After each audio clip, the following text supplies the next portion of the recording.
Wa mayuhajir, dan barang siapa yang berhijrah, ya yuhajir ya, di sini mannya berarti huruf jazm nafi ya. Ya bukan nafi ya, huruf jazm ya.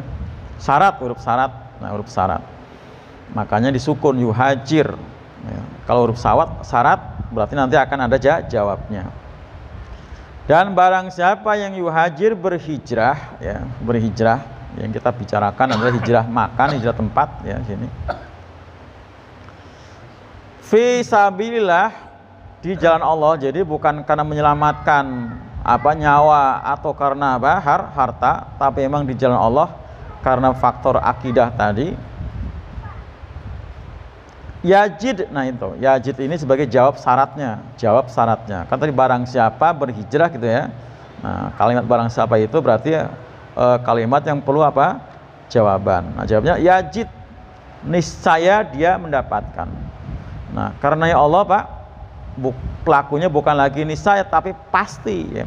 Pasti dia akan dapatkan gitu ya. Yajid itu ya sebagai jawab daripada man ya, man tadi. Makanya dia disukun di situ karena man itu huruf syarat yang bisa menjazmkan dua kata kerja kontinu ya, mudhari. Yajid, pasti dia akan dapatkan fil ardi, di muka bumi yang mana? Tempat dia hijrah. Ya seperti para sahabat Yasrib atau Madinah. Apa yang didapatkan? Murogoman, kasiron, rezeki harta yang banyak, wasa'atan, dan tanah yang luas. Tuh, jadi ini diantara fadilah orang hijrah ya, tempat. Nah, ini fadilah untuk di dunianya ya, di akhirat sudah karuan ya, lebih baik lagi, lebih banyak lagi ya. Nah, di dunia saja buat orang-orang yang berhijrah ini akan mendapatkan murogoman kasiron ya, harta yang banyak, wasa'atan, dan tanah yang luas. Kalau hijrahnya fi sabilillah ya, fi sabilillah, bukan semata untuk merubah nasib ya, dari miskin menjadi supaya enggak begitu ya, bukan untuk merubah nasib ya Pak. Itu walaupun juga itu diperintahkan juga merubah nasib, tapi kalau itu kan nggak harus hijrah ya Pak. Itu dalam surah Ar-Ra'd kan, innallaha la yughayyiru biqaumin hatta yughayyiru ma bi anfusihim. Allah itu nggak akan merubah nasib suatu kaum sehingga dia merubah nasibnya sendiri. Nah, bisa dirubah ya. Bisa juga dengan cara hijrah, bisa dari kampung ke kota ya. Karena kalau guru saya, pimpinan saya ya, Imam Muhyiddin Hamidi rahimahullah itu, kalau kamu pengen maju di kota gitu, kalau pengen maju di kota gitu.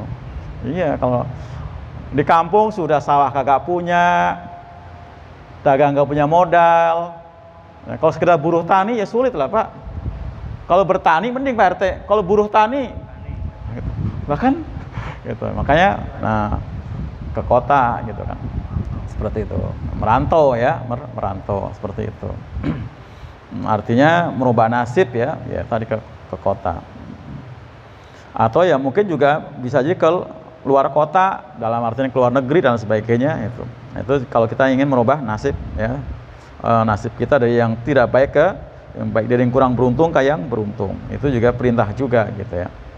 Nah, kalau ini adalah pindah tempat, hijrah dalam artian menyelamatkan akidah, hijrah fisabilillah, jamin dari Allah, yajid fil ardi murogoman kasirau wasa'ah ya, bakalan atau pasti mendapatkan harta yang banyak dan tanah yang lapang. Dan ternyata benar-benar terbukti ya kan, tadi kan termasuk Sa'ad bin Abi Waqqas. Zaman ketika itu kan belum lama kan Pak, beliau waktu haji wada itu tahun berapa? Tahun ke-9 Hijriah kan ya. 9 Hijriah itu berarti kan dari mulai dia nol karena hijrah nggak bawa apa-apa, cuman 9 tahun kan Pak, sudah menjadi orang kaya raya. Abdurrahman bin Auf nggak lama Pak, begitu hijrah dia nol tadi, yang ditawarin istri orang dia nggak mau, ditawarin harta separuh juga nggak mau, tunjukkan pasar, dagang di pasar, dagang Pak. Dagangnya gimana Pak? Pernah saya cerita kan? Udah belum aja. Dagang, nah, dagangnya luar biasa. Jadi prinsipnya Pak, belanja semahal-mahalnya, jual semurah-murahnya. Bisa untung saja. Paham nggak Pak? Belanja pokoknya semahal-mahalnya di antara daya beli yang lain. Kemudian jual semurah-murah di antara daya jual orang lain sesama pedagang. Itu. Bisa begitu? Bisa ya. Nah, jadi waktu dia belanja, kalau itu kan ke pasar belanja dagangnya sapi, kambing, ya. Waktu masih modal kambing, onta gitu ya Pak. Pokoknya dia belanja kambing atau onta dengan harga yang paling mahal waktu belanja dibanding dengan daya beli teman-teman yang sama-sama pedagang. Kalau dia beli temannya beli kambing misalnya 2.500.000, dia beli 2.550.000. Ya kan? Paling mahal kan Pak? Teman-temannya sama pedagang waktu belanja kambing 2.500.000, dia beli 2.550.000. Nawar mulu kali. Begitu dia jual, orang-orang jualnya 3 juta, dia beli jual berapa? 2.700.000. Kan paling murah di antara dia jual orang lain. Ya kan? Paham nggak Pak? Nah, otomatis dengan cara seperti itu Pak, akhirnya para peternak itu ngasih ternaknya ke beliau itu. Karena dia belinya mahal kan? Dengan demikian dia Abrahman nggak perlu ke kandang-kandang. Ya sudah di pasar aja orang nganterin barang. Hemat apa Pak? Transportasi. Coba kalau ke kandang-kandang, ya kan? Harus beli ongkos lah, ya kan? Ongkos kan? Waktu juga kan? Tenaga juga. Kalau tidak, karena dia belinya mahal, makanya orang pada nganterin, ya kan? Nganterin. Nggak perlu dia nyari ke kandang-kandang. Dengan dia jual mahal, dia jual murah, otomatis banyak pelanggan. Hemat apa Pak kalau hari ini? Hemat promosi. Orang dari mulut ke mulut cukup. Oh, si anu jualnya murah gitu kan. Biaya promosi kan mahal Pak. Loh, iya coba pasang iklan TV, mahal banget kan. Nah itu Pak. Bisa nggak? Ya, bisa lah. Ya, jualan Indomie rebus Pak. Ya, jualan Indomie rebus. Jual seharga kita beli. Nah, terus untungnya apa? Kardusnya. Kardus kan laku kan Pak? Laku. Nah, ini untuk awal-awal ya Pak, semata kita selama lagi kita belum punya pelanggan. Oh iya kan? Untuk seminggu, Pak, seminggu, 2 minggu, ya seperti itu. Nanti kalau sudah berjalan, udah ada pelanggan ya otomatis, gitu kan? Nah, Abrahman berapa seperti itu, beli kambing misalnya 2 juta, ya, dijual 2 juta juga awalnya Pak, awalnya 2 juta juga. Tapi dijual kambingnya doang, talinya enggak. Talinya untungnya Pak. Ya prinsip dagang harus ada untung kan? Harus untung walaupun cuma tali doang. Tapi lama-lama akhirnya banyak loh pelanggan. Mulai dia naikin ya kan? Oh iya kan? Naikin seperti itu. Talinya doang Pak. Awalnya kan? Itulah maka kata Nabi, beliau ini kata Nabi, ibaratnya orang saking piawinya dalam masalah berdagang, itu ibaratnya batu pun dibalik jadi emas, kata Nabi. Batu pun dibalik sama Abraham bin Auf jadi emas. Saking piawinya ahlinya dalam masalah berniaga, gitu. Piawi, iya piawi kan. Nah, boleh contoh kan Pak? Boleh contoh gitu. Ternyatanya sukses kan? Sodakohnya luar biasa ya kan? Sodakoh ontak selembah plus dengan kalau kita belanja semurah-murahnya jual semahal-mahalnya. Kapan mau maju gitu kan? Oh iya. Baru dagang sudah mahal baik. Gimana sih baru dagang udah mahal? Ya nggak ada pelanggan lah. Baru dagang udah mahal aja. Dan perhitungan apa? Kalau jual mahal nggak untung. Padahal pelanggan dulu, ya kan? Pelanggan dulu dikondisikan sebanyak-banyaknya gitu. Pelanggan dulu, Pak. Betul. Ya, jaga seperti itu. Lanjut ya. Jadi segera benar-benar apa? Terbukti ayat ini para sahabat berubah ya, berubah. Artinya zaman di mana Nabi masih hidup ya masih artinya Nabi kan di Madinah tuh 10 tahun. Itu para sahabat sudah berubah nasibnya. Apalagi setelah itu ya, kemudian zaman Abu Bakar, Umar, Utsman, klimaksnya zaman zaman Umar itu ya sudah berubah luar biasa ya, berubah. Sampai karena banyaknya sumber dana juga dari Ghanimah, dari Fai ya, dari macam-macam. Itu bagian-bagian muhajir ini Pak. Jadi kalau muhajirin dapat jatah khusus zaman Umar bin Khattab Pak. Ya, Nabi Umar bin Khattab pernah berbagi per muhajir itu 4.000 dirham. Nah, waktu itu anaknya sendiri, anaknya Umar namanya Abdullah bin Umar dikasih 3.500. Sempat jadi protes sama sahabat-sahabat. Loh, Khalifah kenapa anak kamu dikasih cuma 3,5? Kami 4. Gitu. Karena dia hijrah waktu itu masih kecil, nggak tahu apa-apa, ikut-ikutan bapaknya. Tapi sudah ada, jadi ada jatah Pak untuk muhajir ini, berarti kan murugoman kasiro, harta yang banyak. Zaman Umar itu kan Islam itu sampai ke Romawi Persia Pak. Jadi jizyah ya Pak, namanya semacam upeti itu datang dari mana-mana. Fight, rampasan perang, ghanimah apalagi. Gitu ya, karena ekspansi luar biasa. Gitu ya. Nah, itu artinya murugoman kasiro karena hijrah, dan orang muhajir dapat jatah khusus. Zaman Umar itu khusus jatahnya. Yang bukan muhajir nggak dapat segitu gitu ya. Dapat 4.000 dirham. Pas itu yang disebut ya, belum yang disebut ya banyak gitu kan. Entah datangnya per datang harta tadi. Zaman Nabi juga udah pada dapat. Zaman Nabi ya, dapat Nabi itu. Karena waktu itu sudah ada jizyah juga dari Bahrain ya, waktu itu udah pada dapat. Tapi yang paling besar ya ini. Jadi ini berkahnya apa? Hijrah ya. Apa tadi Pak? Murogaman kasiron wasa'atan. Dapat harta yang banyak, tanah yang luas. Tanah yang luas ya. Bagaimana kita tahu siapa? Zubair bin Awam itu kan. Waktu syahid Pak, nggak ninggalin uang seperak pun, tapi aset tanahnya di mana-mana, rumahnya di mana-mana. Luar biasa. Di Mesir ada, di Bahrain ada, di Kufah ada, gitu. Zubair bin Awam, ya, sahabat Nabi yang dijamin oleh Nabi bakal masuk surga. 10 orang masuk surga itu, mati terbunuh ketika perang Jamal, ya, zaman Ali bin Abi Thalib, gitu ya. Lanjut. Jadi dapat tanah ya di mana-mana. Wa may yakhruj, dan barang siapa yang keluar mim baitihi, dari rumahnya, muhajir sebagai orang yang hijrah ya, muhajir sebagai orang yang hijrah. Ini sudah bentuk apa Pak? Isim ya, infinitif berkata hajaro.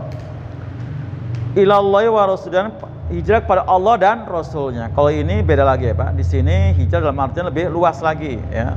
Bukan hijrah makan atau tempat saja, tapi termasuk hijrah secara hakikat. Nah, hakikat hijrah itu pada Allah dan Rasul ya, baik hijrah tempat tadi atau hijrah amal atau hijrah amil ya. Kemudian dibahaskan Pak, hijrah kan ada 3. Ada hijrah apa? Makan itu tempat, artinya makan tempat. Kedua hijrah amal, perbuatan. Amal itu artinya perbuatan. Kemudian kita kan suka berhambur-hambur kalimat apa? Berbuat amal. Dia juga Pak. Loh ya kan, berbuat ya amal itu ya. Jadi yang ketiga hijrah amil ya, amil. Apa kemarin amil Pak? Pindah dari orang yang tidak baik ke orang yang baik ya. Kita rekanan, teman, sahabat ya, yang tidak mau berubah ya dari kebiasaan-kebiasaan buruknya. Nah, yang kayak gini jangan ditemenin terus, tinggalin. Itu namanya hijrah amil. Nah, hijrah makan atau hijrah amal maupun hijrah amil, yang penting hijrahnya kepada Allah dan Rasul. Ya, bukan untuk tadi semata-mata merubah nasib apa, bukan. Bukan masalah ekonomi atau masalah wanita. Karena kata Nabi ada orang yang hijrah karena wanita, dan itu ada terjadi. Hijrah karena wanita. Ya, kata Nabi, orang yang hijrah karena wanita, ya dia akan menikahinya. Jadi seperti itu. Yang hijrah karena harta, dia akan mendapatkannya. Nah, hijrah ya karena Allah. Nah, ini kalau hijrah karena Allah beda lagi. Yang didapatkan adalah pahala ya, pahala.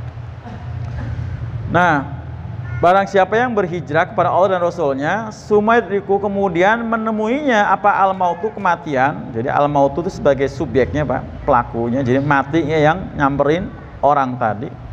Ya, kalau gambarannya misalnya ini hijrah apa? Hijrah tempat tadi ya. Dalam perjalanan mau ke Madinah, di tengah jalan nggak nyampe karena keburu mati ya, seperti itu. Fakod wakoa, maka sungguh telah terjadi atau setelah niscaya. Wakoa itu artinya jatuh, wakoa ya. Tapi yang harus ini adalah apa?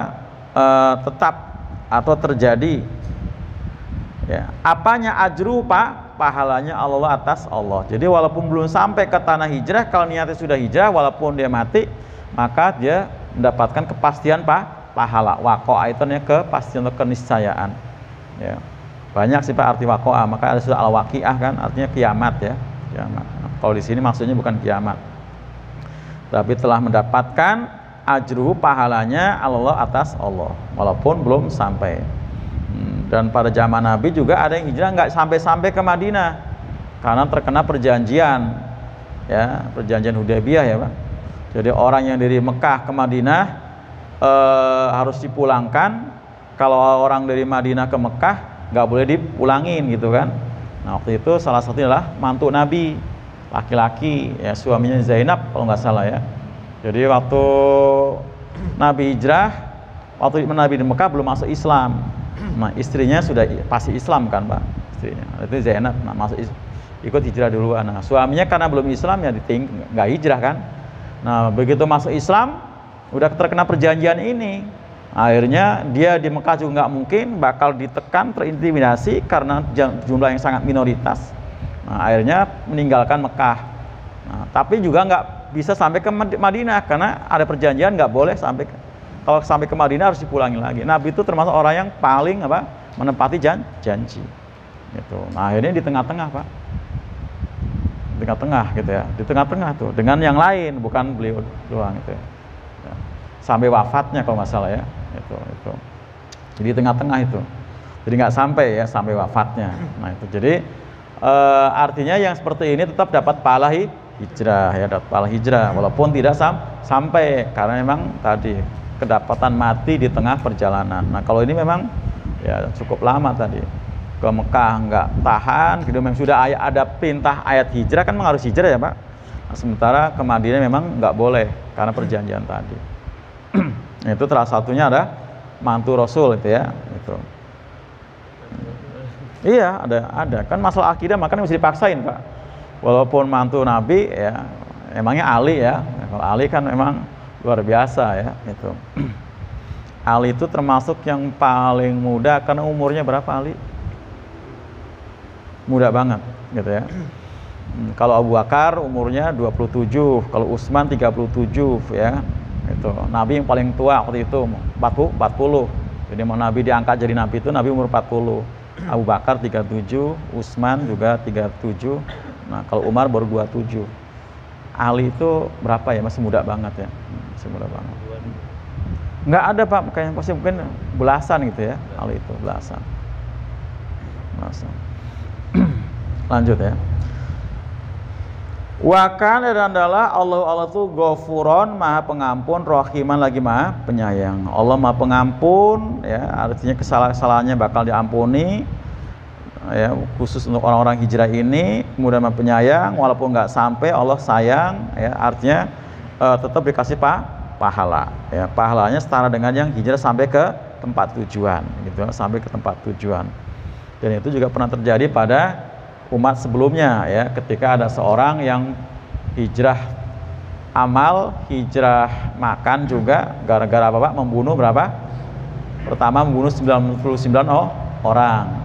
Nanya kepada seorang ahli ibadah, gimana? Boleh nggak?